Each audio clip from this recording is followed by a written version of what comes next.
Chapter 10. Rediscovering Iqbal, Pakistan's symbol and a template for our future. Allama Iqbal's words were a powerful source of guidance when Pakistan came into existence in 1947 and during its early years. Every morning Radio Pakistan broadcast his prayer for children that began, "My wish comes to my lips as supplication, may my life be like a lighted candle, O God."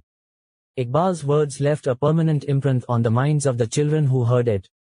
However, over time, this prayer ceased to be broadcast, and today there are very few children who are familiar with it. Though Iqbal lived in a historical context that was different from ours in several ways, what he said remains profoundly relevant to us and to our times. In fact, Iqbal's message is more relevant and important today than that of any other Muslim thinker of the past and present, not only because he faced the challenges of both traditionalism and modernity fearlessly, but also, and more importantly, because he had a profound understanding of the integrated vision of the Quran which he made the basis of his philosophy. This philosophy provides a comprehensive blueprint for how Muslims should live in accordance with the highest ideals and best practices of Islam. Its aim is to change ground realities in the light of the ethical principles of Islam. These realities change with time, but the framework remains constant and continues to be a central point of reference and a guidepost for future generations. The place that Iqbal occupies in the hearts and minds of Pakistanis is unparalleled, as is his poetry, even though few people appreciate the range and depth of his knowledge and creativity, or his philosophical system. Such are the power and charisma of his imagination and his pen that he is loved by millions who might know only a few of his verses but are inspired and moved by them. Without doubt, Iqbal is the most quoted figure in Pakistan, and his popular verses and favorite symbols, such as that of the Shaheen, are known even to semi-literate Pakistanis. However, his philosophy, articulated through both poetry and prose, which should be taught in every educational institution in Pakistan, has been virtually eliminated from the curriculum, and only a small number of students in specialized disciplines have the opportunity to study it. While some famous verses from Iqbal's poems are often cited in isolation, the core message of his poetry, reflecting his revolutionary spirit, his intrepid imagination and his passionate commitment to justice and the dignity of selfhood, has been excluded from public discourse. Iqbal constantly referred to the Quranic verse, "Verily God will not change the condition of a people till they change what is in themselves," Quran 13:12. He was fully aware of the despair and despondency of Muslims who felt powerless to change their adverse circumstances and turned to prayer for an improvement in their lives. Iqbal had written much about the value of prayer, but he believed that the way to change one's destiny was through the development of khudi. Iqbal's philosophy, rich as it is in ideas and concepts, is fundamentally action-oriented, and its goal was personal and social transformation inspired by the Quranic vision embodied in the proclamation, "Toward God is your limit," Quran 53:42.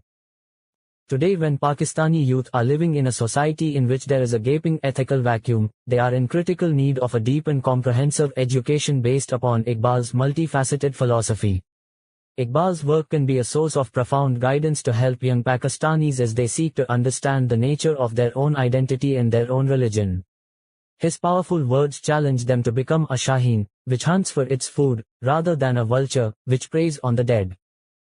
The flight of both birds is in the same atmosphere. But the world of the vulture is different from the world of the Shaheen. To comprehend why Iqbal has suffered such amazing neglect by the country that at the same time hails him as its spiritual founder, one has to understand the moral, intellectual, social and political degeneration that has sadly characterized most of Pakistan's history. Largely dominated by feudal and other powerful persons and groups with vested interests, Pakistani society has had very limited opportunity to think or act freely. Subjected to long periods of authoritarian rule, its spirit has languished and has lost the will to resist coercion and suppression. Iqbal, the undaunted thinker who urged the oppressed masses to revolt against all forms of totalitarianism, religious, political, cultural, intellectual, economic or any other, was the vital force that was needed to free the Indian Muslims from their internal shackles and external bondage. But his words, his voice, his message, constituted a grave threat to those power wielders in Pakistan who wanted to keep the people subservient, so that they would not challenge them or claim their own rights. To ensure the fulfillment of their purposes, they had to silence Iqbal's anti-authoritarian voice as much as possible. The relegation of Iqbal's vision and message to obscurity was, therefore, not by accident but by design. Often by its two founding fathers, Iqbal and Jinnah, at such an early age, and neglected or plundered by successive leaders, Pakistan must turn to Iqbal's writings to reconstruct its intellectual and ethical foundation, such as his advice to the youth about the qualities needed to become a leader.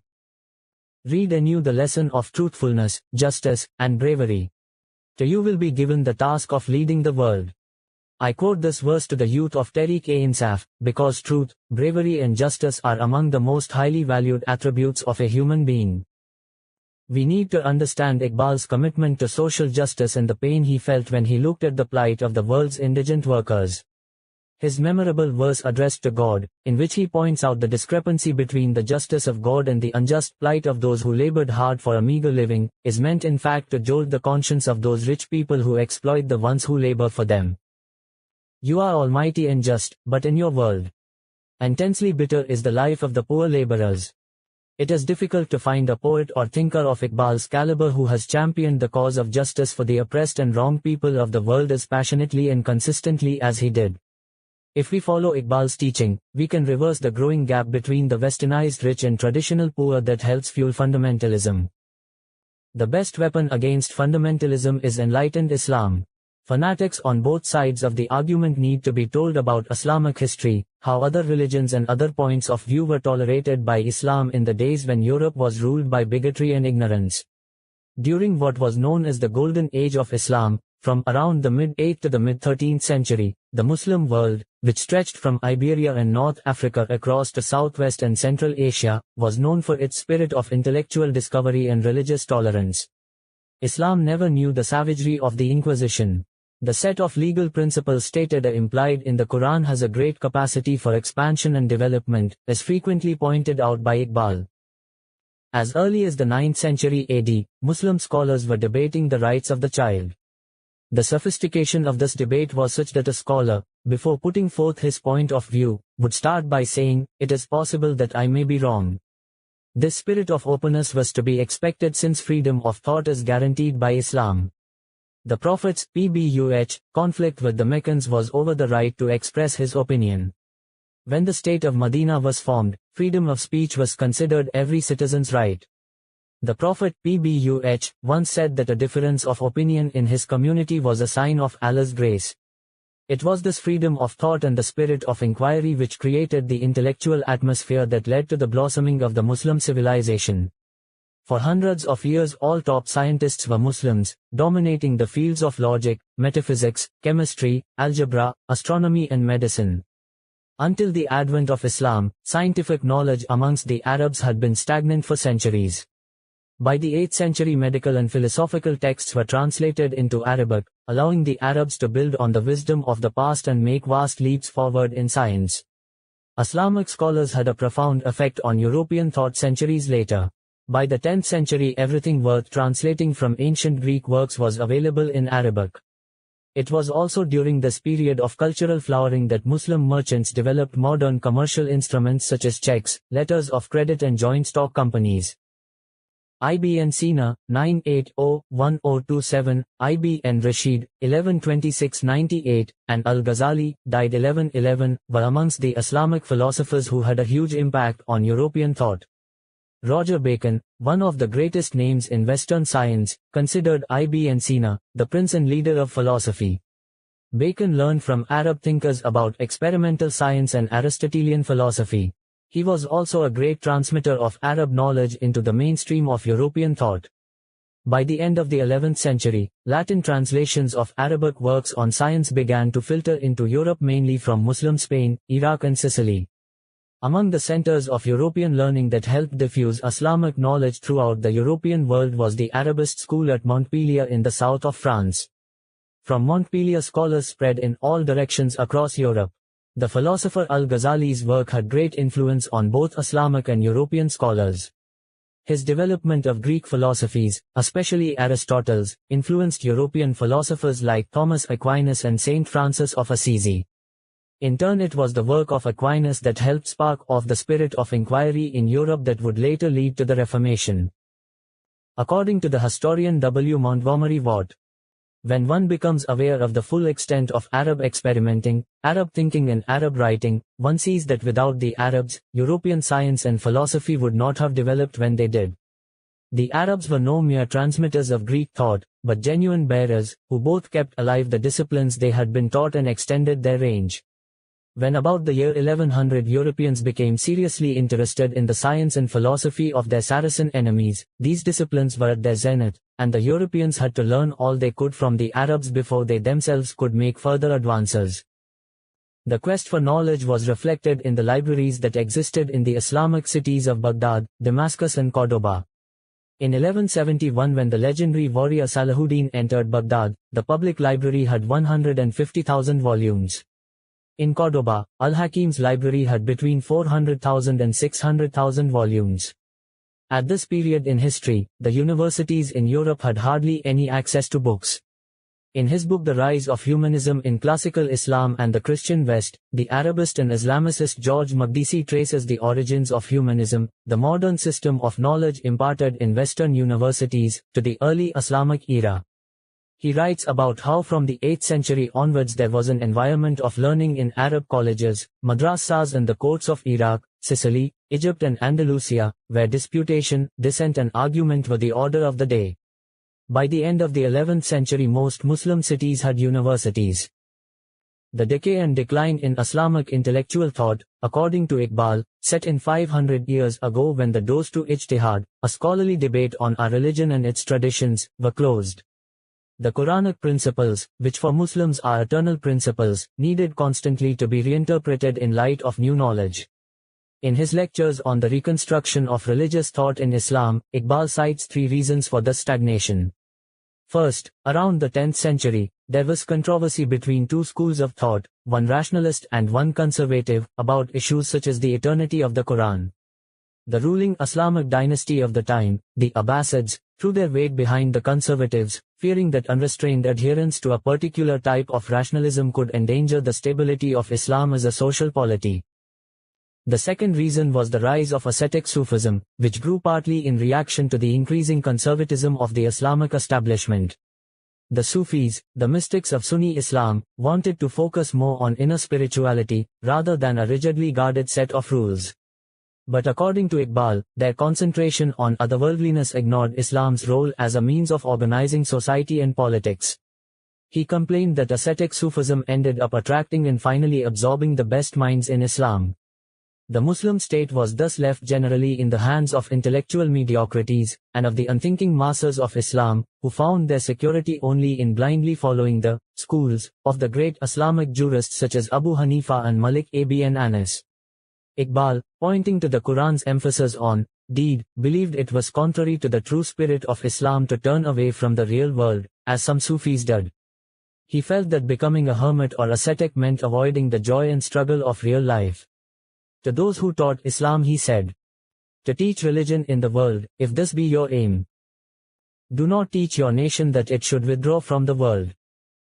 The third and probably most decisive factor was the Mongols' destruction in 1258 of Baghdad, the center of Muslim intellectual life. Had the Mongol hordes not taken over swathes of the Muslim world, our history might have been very different. This legendary tribe from Mongolia laid waste to cities and decimated populations across Central Asia, South Asia and the Middle East. Their merciless sacking of Baghdad, which had at one point been the center of wealth, commerce and learning of the Islamic world, has historically been seen as the death blow for the golden age of Islam. With the destruction of its famous libraries, centuries of learning were lost, and this huge cultural trauma inevitably led to greater conservatism as Muslims feared the eradication of their civilization. Although the Mongols had by the early 14th century converted to Islam, their autocratic rule clamped down on the capacity of the ulema, Muslim legal scholars, for independent judgment. The gates to ijtihad were declared closed. Unity became key, dissension discouraged and foreigners became suspect. In the 18th and 19th century when Indian Muslims, like us, were confronted with serious external and internal impediments, the rallying cry of the modernist reformers, from Sayyid Ahmad Khan to Iqbal, was, back to the Quran, forward with ijtihad. Back to the Quran, meant the rediscovery of the fundamental teachings and principles of the Quran, and, forward with ijtihad, meant the mental effort made to form an independent judgment on a legal point so that normative Islamic principles could be applied in modern times. Iqbal was acutely conscious of the stagnation and decadence that had sapped the creative energy of Muslim societies.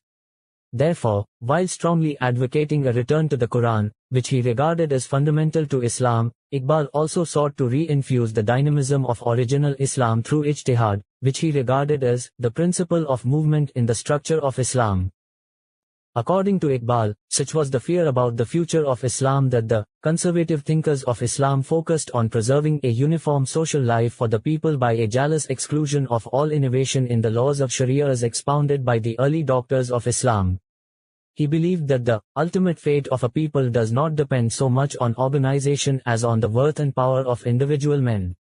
In an over-organized society, the individual is altogether crushed out of existence. Iqbal felt that a man lost his soul under the weight of such conformism and that a false reverence for past history and its artificial resurrection was no remedy for a people's decay. He maintained that the only power that counteracts the forces of decay was freedom of thought, the inner impulse of Islam, and that the only alternative given to us is to tear off from Islam the hard crust that has immobilized an essentially dynamic outlook on life and to rediscover the original verities of freedom, equality and solidarity with a view to rebuild our moral, social and political ideals out of their original simplicity and universality. In the context of ijtihad, Iqbal pointed out in his sixth lecture, of his outstanding lectures on the reconstruction of religious thought in Islam, that in the modern period things had changed, and the world of Islam is today confronted and affected by new forces set free by the extraordinary development of human thought in all its directions. He went on to make a statement that has an extraordinary significance and relevance for us, the claim of the present generation of Muslim liberals to reinterpret the foundational legal principles, in the light of their own experience and altered conditions of modern life is, in my opinion, perfectly justified. The teaching of the Quran that life is a process of progressive creation necessitates that each generation, guided but unhampered by the work of its predecessors, should be permitted to solve its own problems. Iqbal once wrote that, all search for knowledge is essentially a form of prayer. Far from dismissing Western scientific advances, he believed we should study them and incorporate their positive content in our paradigm for a new country that would be informed by Islamic ideals as well as modern knowledge. Instead, we allowed Pakistan to stagnate, virtually since its inception. The westernized elite who took over from the departing British colonial rulers had little interest in seeking this fusion of Islamic ideals and scientific progress. Rather, they adopted a system that allowed them to perpetuate themselves in power, never allowing true democracy to flourish. Our reactionary mullahs promoted a medieval attitude to religion that grew ever more distorted as Islam was hijacked as a political tool.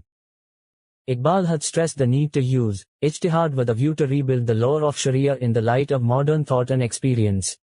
He had pointed out that just as the European Renaissance and Reformation were inspired by the acquisition of knowledge from the Muslim universities of Spain and the Middle East during the Crusades, contemporary Muslims should use Western knowledge in their reconstruction of their own religious thought.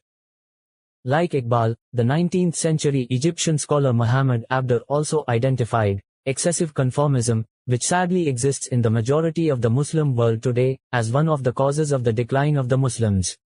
He felt that excessive adherence to the outward aspects of law led to a habit of blind imitation, taqlid, which was far from the freedom of true Islam. And he linked the spread of taqlid to the rise of Turkish power. The Turks encouraged a slavish acceptance of authority, and discouraged the free exercise of reason among those they ruled. Knowledge was their enemy, for it would teach their subjects how bad the ruler's conduct was, so they introduced their supporters into the ranks of the ulama, to teach the faithful a dull stagnation in matters of belief in the acceptance of political autocracy. It was a succession of Turkish invaders from the northwest, the Ghaznavids, the Ghurids, the Timurids and then the Mughals, who consolidated Islam in South Asia from the mid-10th century on. After the Turks came the British, whose rule also contributed to the spread of fundamentalism, stoking fears that Western culture was in danger of overwhelming the Islamic way of life, just as 1,000 years ago the Europeans were similarly threatened by the rise of Islam. Fundamentalism at its outset was a reaction to colonialism, particularly among the Muslims for whom religion and culture are intertwined. Muslim reaction to the competition posed by Western power, often seen as synonymous with the forces of modernity, has usually followed two patterns. One school of thought decides the Islamic world must beat the West at its own game, using Western tools to solve Eastern problems and confining Islam to the private sphere. Hence the Arab world's various stabs at nationalism and socialism in the 20th century in reaction to the spread of 19th century European colonialism. The other school recoils, calling for a retreat to time-honored traditions, a return to the simplicities of the original Muslim lifestyle in the desert and an older, purer, form of Islam stripped of the various cultural influences it has acquired in its dissemination. In British India, these two competing responses emerged after the 1857 uprising against British rule and the humiliation of the last Mughal emperor, whom they deposed and exiled to Burma. William Dalrymple's The Last Mughal ends with the foundation of two very different educational establishments. One is Aligarh Mohammedan Anglo-Oriental College, a bid by the Anglophile Sir Syed Ahmad Khan to revive the fortunes of Muslim Indians through Western-style education. The other is a madrasa in Deoband that went on to propagate a narrow version of Islam that rejects all forms of westernization and still to this day competes in South Asia with the Barelvi movement, whose teachings are more in line with Sufi Islam. Dalrymple points out that the Taliban emerged out of Deobandi madrasas in Pakistan and Afghanistan. As we have seen in our own time, nothing threatens the liberal and moderate aspect of Islam so much as aggressive Western intrusion and interference in the East, just as nothing so dramatically radicalizes the ordinary Muslim and feeds the power of the extremists. The histories of Islamic fundamentalism and Western imperialism have, after all, often been closely and dangerously intertwined. Today, we need to reclaim the vision and wisdom of the modernist reformers who paved the way for the creation of Pakistan. We need to do this because we badly need a cultural, intellectual and moral renaissance in Pakistan so that we are able to create societies and communities that are educated and enlightened, just and compassionate, forward-looking and life-affirming. We need to utilize our rational faculties and engage in scholarly discussion and reflection to find a solution to contemporary issues such as the blending of the positive aspects of Western culture with Islam. The new Renaissance must also offer an alternative to the Western materialism and consumerism that has been totally imbibed by our ruling classes and which our country cannot afford. Iqbal and other modernist reformist thinkers had been deeply concerned about the reluctance of many Muslims to respond positively to Western culture, in particular the rigidity of the mullahs whose mindset had been fossilized in medieval times. The combination of ruling oligarchies and a rigid religious mindset had stopped the forward movement of rational, academic and scientific interaction with the changing world, which would have led to a dynamic Islamic culture. Unfortunately, this is why the concept of ijtihad is so absent, not just in Pakistan, but in the Muslim world at large. Democracy and freedom of speech have been stifled for decades. Moreover, education, research and the quest for knowledge are simply not priorities. That is why the greatest hope for a true Islamic renaissance lies with Islamic scholars in the Western countries who are neither afraid of oppressive Muslim regimes nor of the religious bigots who claim a monopoly on Islam. While Western countries forge ahead in every field of knowledge, the Muslim world seems to have given up and relies on being spoon-fed whatever knowledge is passed on by the West. Iqbal called for Muslims to keep their minds open to reinterpretation of the Quran and Islamic laws so that they remain relevant in a fast-changing world. He was also strong in his condemnation of the myth-making mullahs who were not equipped to answer the questions of the modern Muslims on contemporary issues. He was apprehensive of their bigotry and intolerance against science, arts and original thought and wanted to set up a university for ulama and religious scholars to equip them with the modern tools of knowledge. Iqbal believed that rather than spurning the discoveries of the modern world as un-Islamic, the Muslim world should use the technological and scientific discoveries of the West without subordinating itself to Western values and culture. In one of his verses he also urged Indian Muslims not to imitate the West but to be creative while using their own resources. Do not be beholden to Western glass makers. With the earth of India, make a goblet and cup. To revisit what is of enduring value in Iqbal's thinking, we need fresh and original minds capable of combining the aspects of Western democracy that suit us with our indigenous system of local governance. For hundreds of years villagers in the Indian subcontinent were self-contained, running their own schools and councils, their health center and their system of justice, a system known as panchayat. To a certain extent this still exists in Pakistan in the tribal areas Jirga system. We need to revive panchayat and jirga systems to liberate our rural areas from the oppressive feudal culture, and empower people at the grassroots. Surely there is much to learn from Western culture, most of all, its strong institutions, its constant quest for knowledge and the fierce protection accorded to freedom of expression. This has in turn led to creativity and dynamism. I also feel we can learn from the way democracy has given freedom to most of the Western world in sharp contrast to the sham democracies we have experienced in Pakistan and other parts of the Muslim world. People are fully aware of their rights and there is public outcry as soon as any one of them is violated. At times, however, the right of an individual can take precedence over the larger interest of the community, unlike in Eastern societies where the community's interest is paramount.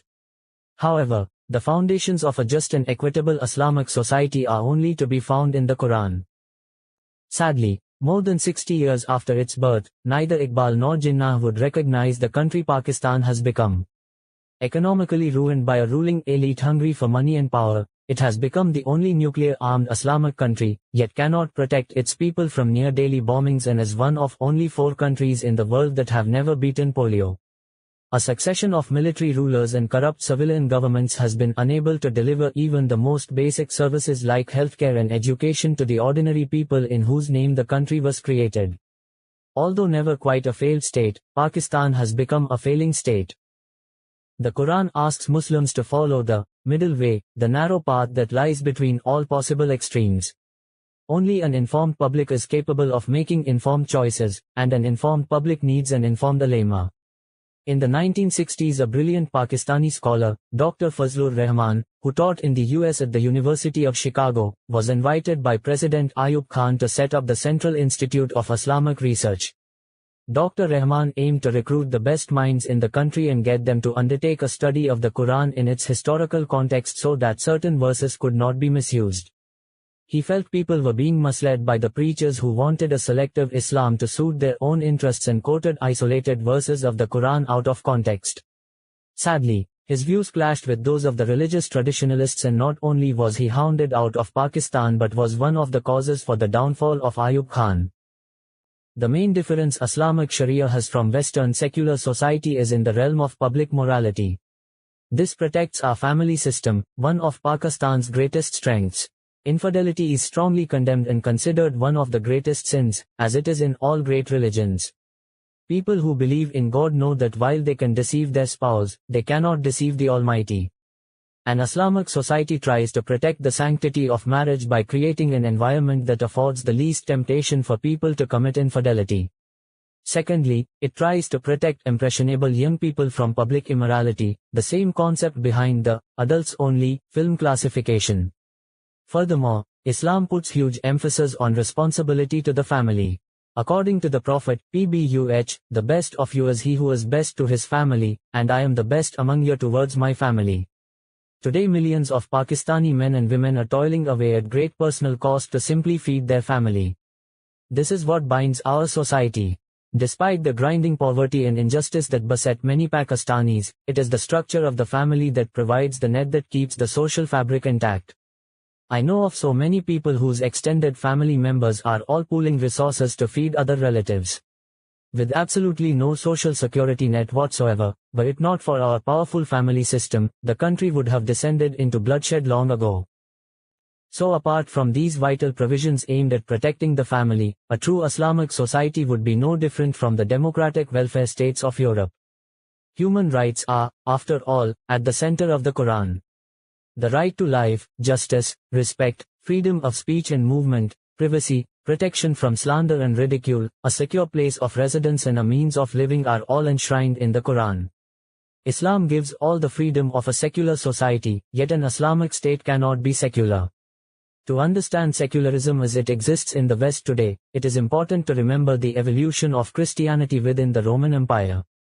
When the Roman Empire became Christian, the state and church had their distinct boundaries.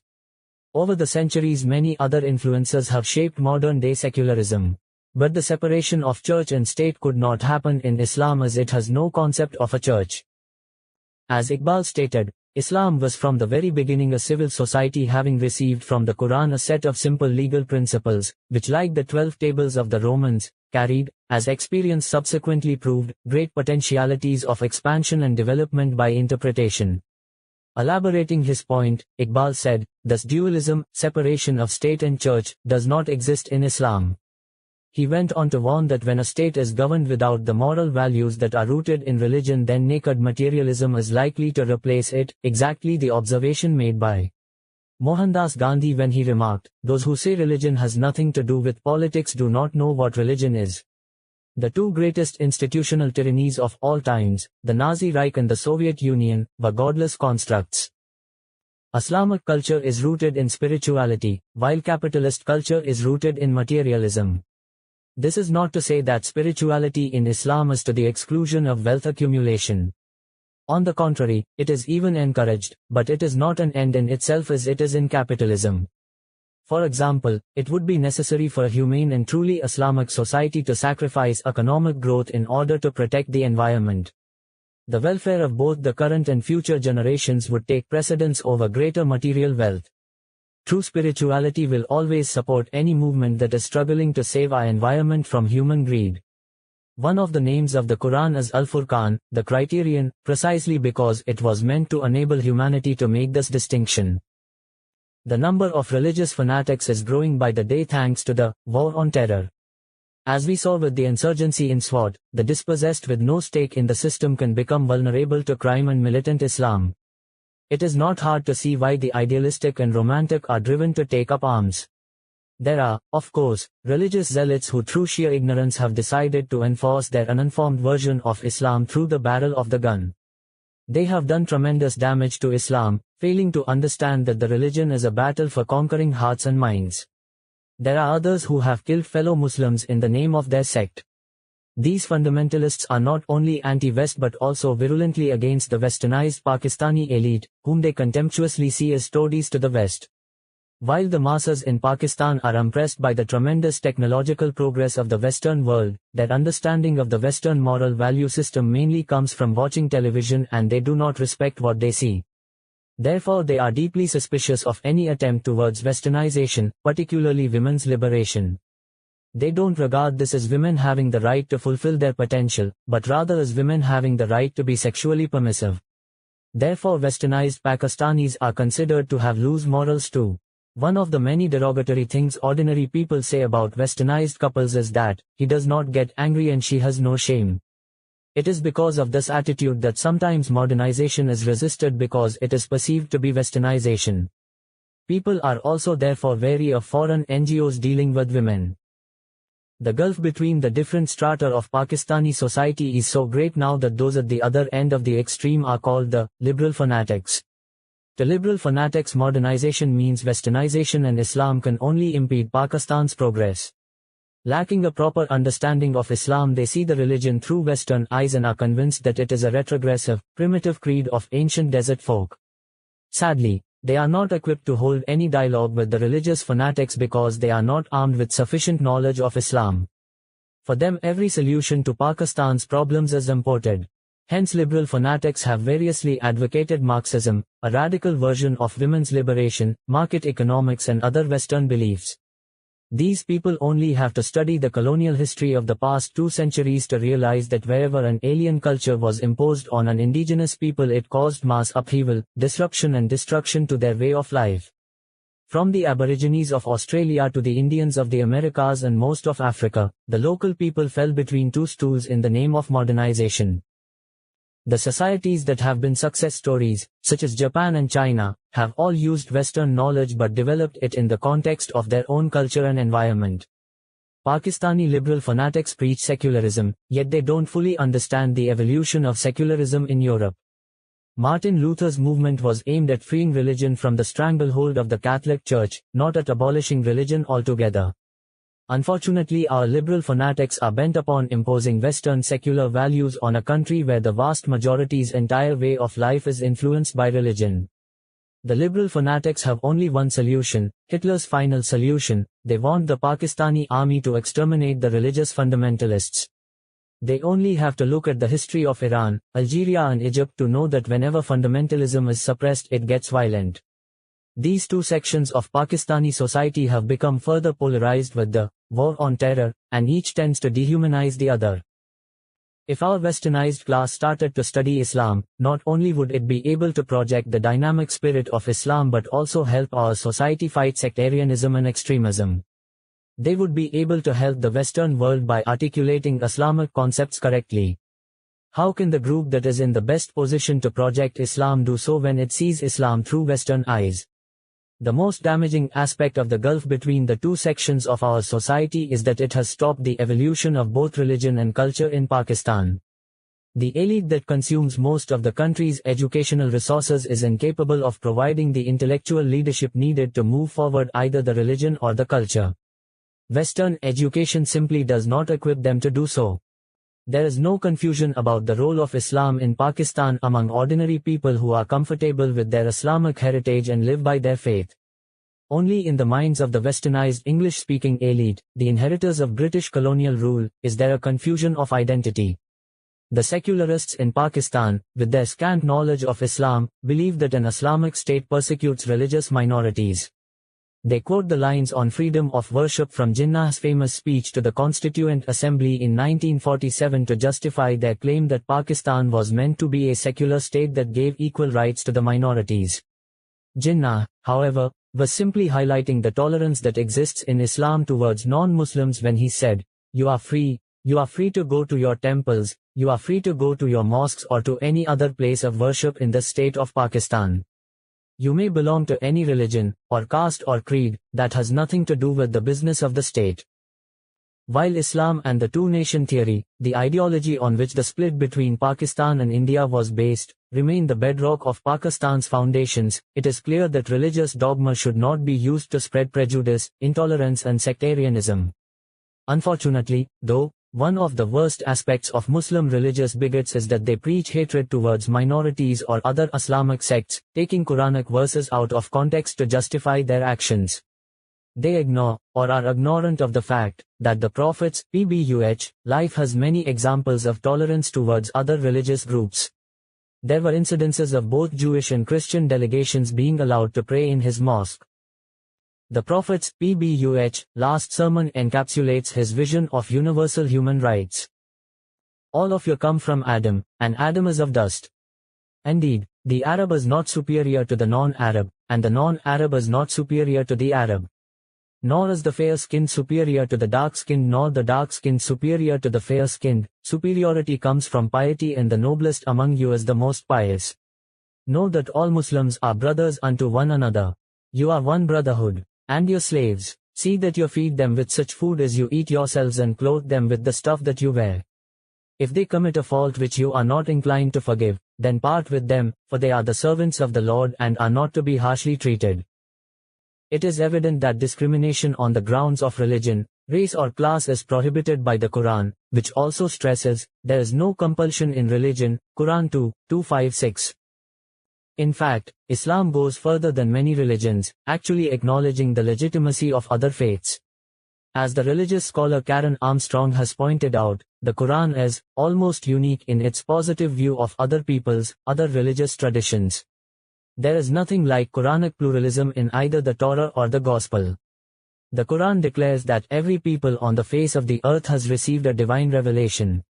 She has slammed the West's medieval conviction about the inherent intolerance of Islam, arguing that extremism today stems from intractable political problems, oil, Palestine, the occupation of Muslim lands, the prevalence of authoritarian regimes in the Middle East, and the West's perceived double standards, and not to an ingrained religious imperative. Through hundreds of years of Islamic history, non-Muslims played a significant role in Muslim communities, the Rajputs in Mughal India, Christians and Jews in Muslim Spain and the Greek Orthodox and Jews in the Ottoman Empire. The tolerance shown to non-Muslims was unknown to religious minorities in the Europe of the Middle Ages. Yet in the West, Islam is perceived as a religion that encourages aggression towards others. Even if some try to use Islam to justify violence, the Quran and the Hadith, or sayings, of the Prophet, PBUH, do not sanction this behavior.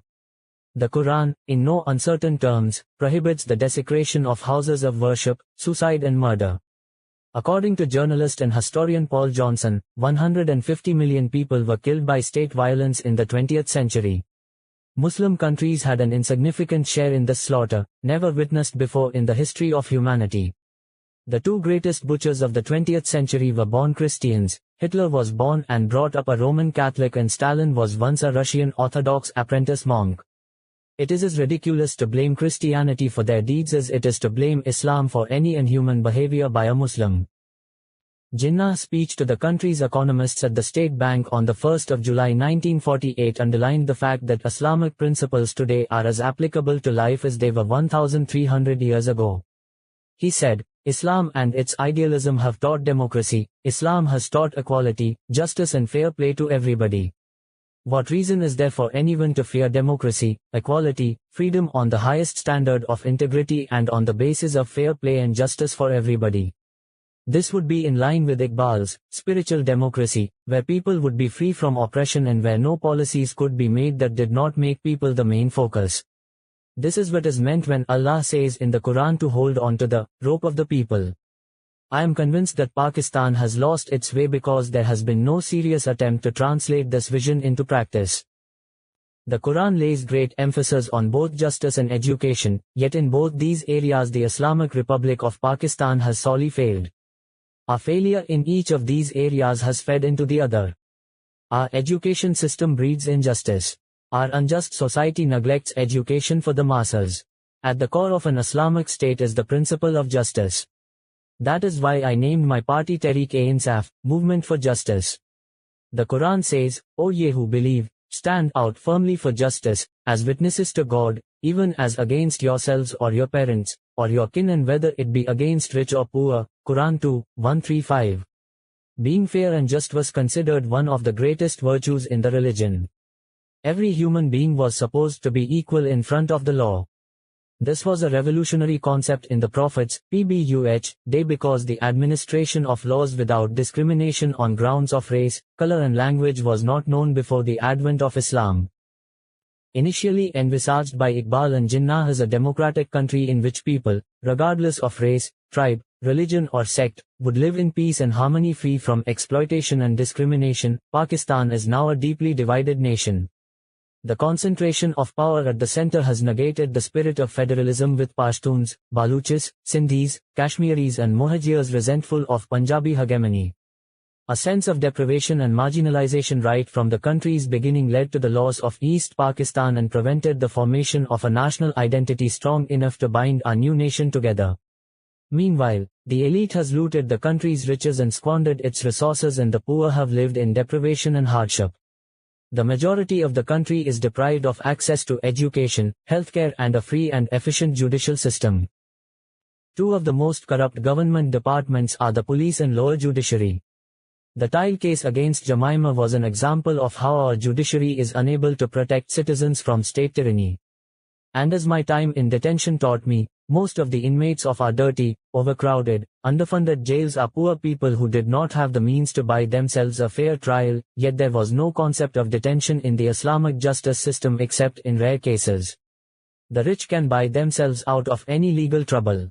In the rural areas, poor people are harassed in every way. Therefore the poor vote not for the man who is clean and honest, but for the one who can protect them from the powerful. The party in power has the entire state machinery at its disposal to try and eliminate the opposition. Hence, without an independent judiciary we will never have real democracy. The great ideal where safeguards in the law were meant to protect the innocent has been perverted in Pakistan to protect powerful criminals. Whenever there is talk of reform, we are told that the government has no money either to give adequate salaries or modernize the two departments. We do not have the resources to pay the judges adequately or build more courts to cater for our expanding population. I feel that, in rural areas at least, one thing that would help would be a return of the village councils, panchayats and jirgas, that dispensed justice so successfully to the people of the subcontinent for centuries. Let the village elders, selected through village consensus, adjudicate petty crime and land disputes and award punishments in the traditional way, with the victim compensated, rather than the culprit jailed. Pakistan's feudal system has cursed us with a grossly unfair social system in parts of the country. There are horrendous stories of exploitation, especially of women. In the feudal areas, the powerful treat the women from poor families as their property and their menfolk are too powerless to do anything about it. During the 2010 floods, there were reports that big landlords in South Punjab and Sindh diverted the flood waters and breached embankments in order to save their own land, immune to the damage and suffering this caused many ordinary people. The attitude of the feudal and other powerful groups that they are above the law fuels corruption. This is one of the reasons Pakistan has such an enormous rich-poor divide. While our elite have private jets, security cavalcades and numerous apartments and mansions in swanky locations around the globe, more than half the country suffers from what the UNDP, United Nations Development Programme, calls multidimensional deprivation, lack of access to proper education, health facilities and a decent standard of living. Instead of following the example of the Holy Prophet, PBUH, and his initial successors, all of whom lived with simplicity, Pakistani politicians have always wanted to set themselves up like Mughal emperors.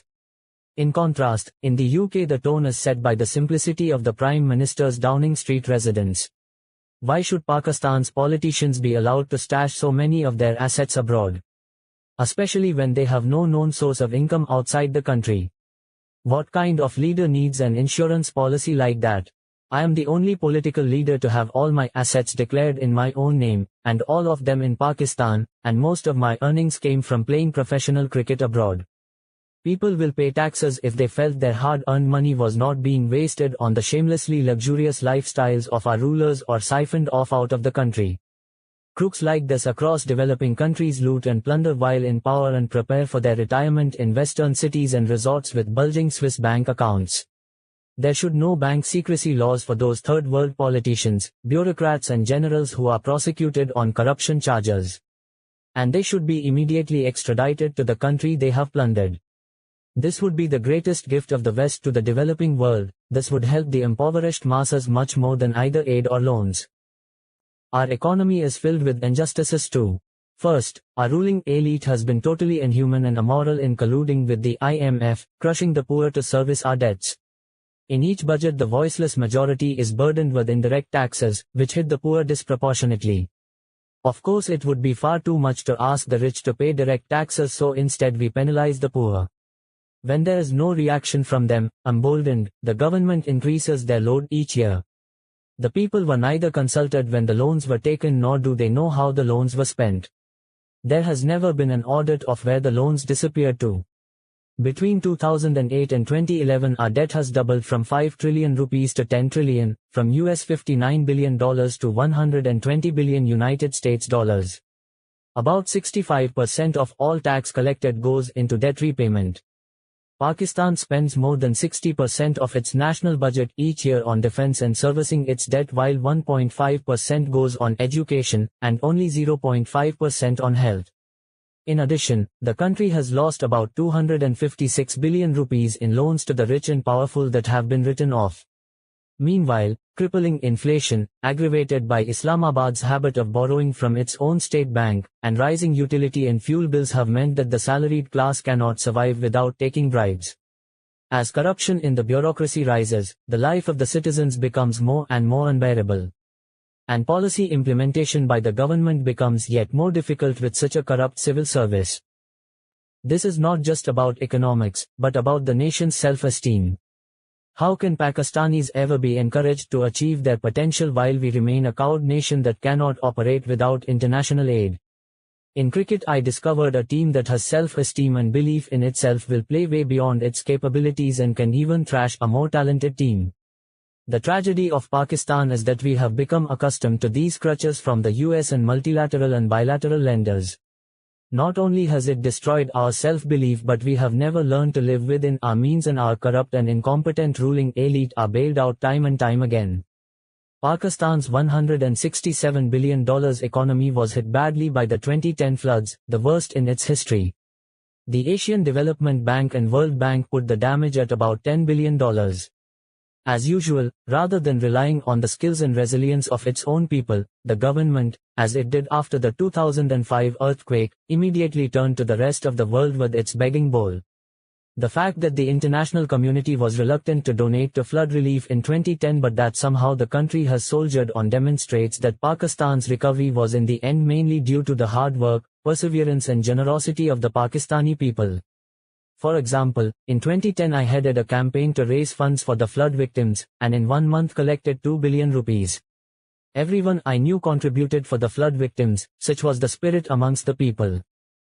By restoring the trust of the people in public institutions, we can harness their potential and mobilize them for a better tomorrow.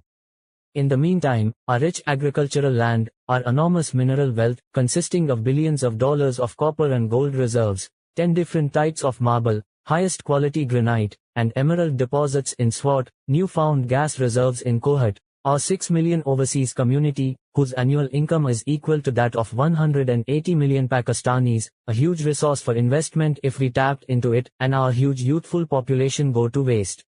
One of the often mentioned ironies of Pakistan is that it was founded as a homeland for the subcontinent's Muslims, yet every year thousands of Pakistanis go abroad in a bid to build a better life.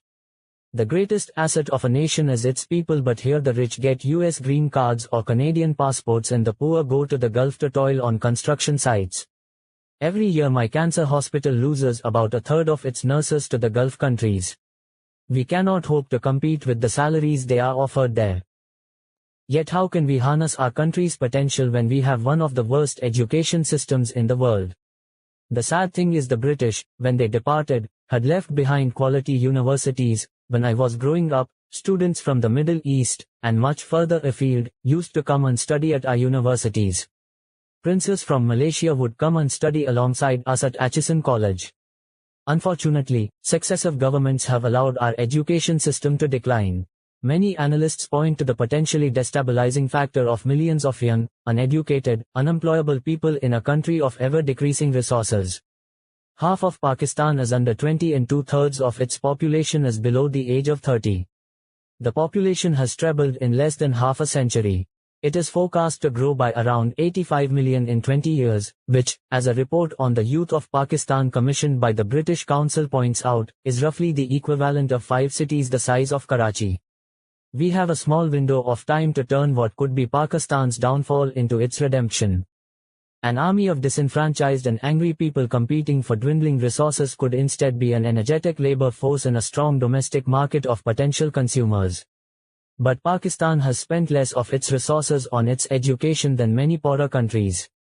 Only half of its children go to primary school while a quarter attend secondary school, and a mere 5% receive higher education.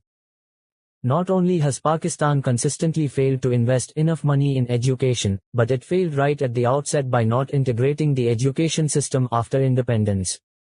There are effectively 3 types of education in our country: private English medium, Urdu medium schools and madrasas. Each of these operates in entirely different ways and produces an entirely different student. While the top-level English medium schools are maintaining their standards by linking their syllabus to English or American curricula, the Urdu medium schooling system has collapsed after decades of being starved of government attention and funds. No longer can the Urdu schools produce students that can compete with those from the English ones. Our best intellectuals until the 70s came from the government schools. Then there are the madrasas. Some of these, it has to be said, do provide a quality education and get excellent results, drawing children from the middle classes whose parents want their children to have a solid religious base. However, they mainly produce students trained to work in madrasas or mosques but ignorant of the modern world, sidelined from the mainstream economy and susceptible to the kind of ideology that promotes sectarianism. Poor parents often send their children to madrasas because not only is the education free, but often board and lodging are provided. With the collapse of the state education system, private schools have become a booming business. All the country's rich and powerful send their children to private English medium schools, but even in rural areas, poor families are dedicating a large portion of their income to educating their children. This demonstrates that many parents, whatever their economic background, fully understand the importance of education. Despite various reports and white papers over the years which have recommended implementing one school system throughout the country, this was never allowed to happen, partly because the elite wanted to maintain the privileged position in society that this unfair system gave them. The nationalization of the education sector in the 1970s is also partly to blame for the dire situation. Even Prime Minister Yusuf Raza Gilani has admitted that the state seizure of Pakistan's schools by Zulfikar Ali Bhutto's PPP government in 1972 was wrong. Making teachers public servants allowed politics, and the corruption that inevitably seems to go with it in Pakistan, to seep into the teaching profession. Teachers no longer needed to be loyal to a school because the school itself no longer had the power to fire and hire staff.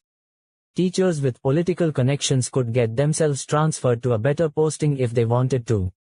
Placing teachers became a system of patronage, with politicians rewarding supporters with teaching jobs regardless of their qualifications. All over Pakistan there is the phenomenon of ghost schools, where teachers collect their wages but fail to turn up. Sabir Mansoor, Dean of Pakistan's Beacon House National University and a former fellow at the Woodrow Wilson International Center for Scholars in Washington, D.C., has written about how it all went wrong. Bhutto's nationalization of schools created a bureaucratic behemoth. The lumbering giant grew larger and presented more opportunities for corruption in the decades that followed. Today, Pakistan has one of the highest public sector non-teaching to teaching staff ratios in the world. State control also meant that the character of schools would change with the character of the regime in power. This educational crisis is one of the reasons I founded Namal University in Miyawali. It is Pakistan's only private sector university in a rural area. I first had the idea for it because I was dismayed at the effects of unemployment in my constituency. Some villagers had a real problem because jobless young men had turned to drugs and crime. So I decided I would set up a technical college. About the same time the UK's University of Bradford offered me the position of Chancellor, so I thought this was a great opportunity to leverage that and collaborate with them on a Pakistani university. When I met the locals to discuss the idea, they were so generous in offering their land that my plans expanded. Why just have one small college? I wanted a green and self-sustainable knowledge city, a series of academic institutions, an Oxford of Pakistan. The first construction phase is complete and the first batch of students started in 2007 and will be graduating with a University of Bradford degree in 2012. There is such a skills shortage in the area, they will be immediately employable. Eventually, at this beautiful site next to Namal Lake, I envisage a technology park and commercial areas. In the mountains behind the college there is a resort built by the British where I would love to build a summer retreat for the students. The only people to have opposed the project were the local politicians who tried to create as many hurdles as possible. As soon as I presented the plan, the government started building a college 10 kilometers away. Despite spending 3 times more on it than I have on Namal University, it is still a shell.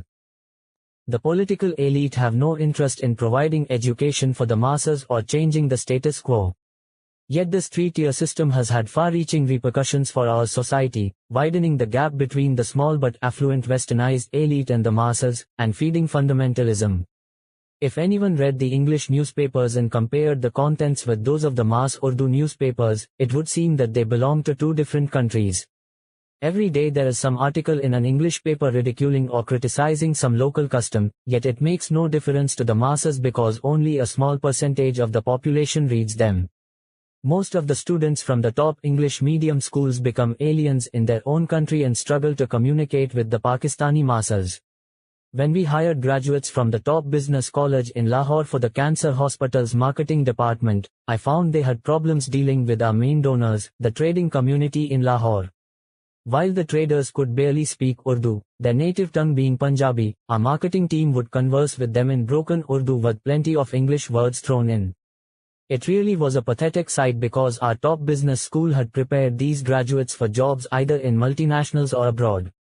On the other hand, students coming out of Urdu medium schools and madrasas have little understanding of Western culture and resent the elite. Some have been educated to condemn everything Western as un-Islamic. As much of the Middle East struggles to find its way in the next chapter of decolonialization, breaking free from the dictators that have held power since independence, Pakistan too stands poised for change. Like the Middle East, it lies between the status quo, a small elite hogging the resources, and the anti-status quo, a younger generation that desires a participatory democracy. In many ways, Pakistan has many advantages. While it has suffered more than 3 decades of dictatorship, It also has experience dealing with the growing pains of a newly democratic nation. It has political parties with decades of experience, a largely free media and the space for dissent that was long denied many other Muslim countries. The people's creativity and initiative have not been suppressed by a police state or the personality cult of any omnipotent dictator. There is still a healthy irreverence towards the powerful. However, Pakistan does have to make sense of the many and sometimes conflicting ideologies that have been thrown at it. It does have to make peace with the complexities of its ethnic mix and the tensions inherent in its geographical and cultural location at the crossroads between South and Central Asia and the Middle East. That location should of course be an economic advantage, rather than a source of never-ending geopolitical troubles. I can see that young people are civic-minded, if deeply disillusioned with Pakistani politics and national institutions like the police. The participation of thousands of young people in the lawyers' movement that restored the Chief Justice of Pakistan in the face of formidable opposition in 2010 preceded the rights movement in the Middle East. Though the anti-status quo wave known as the lawyers' movement for genuine democracy was hijacked, it remains simmering beneath the surface. I am convinced the moment the next elections are announced, a soft revolution will explode on our political horizon and sweep away the corrupt status quo from Pakistan once and for all.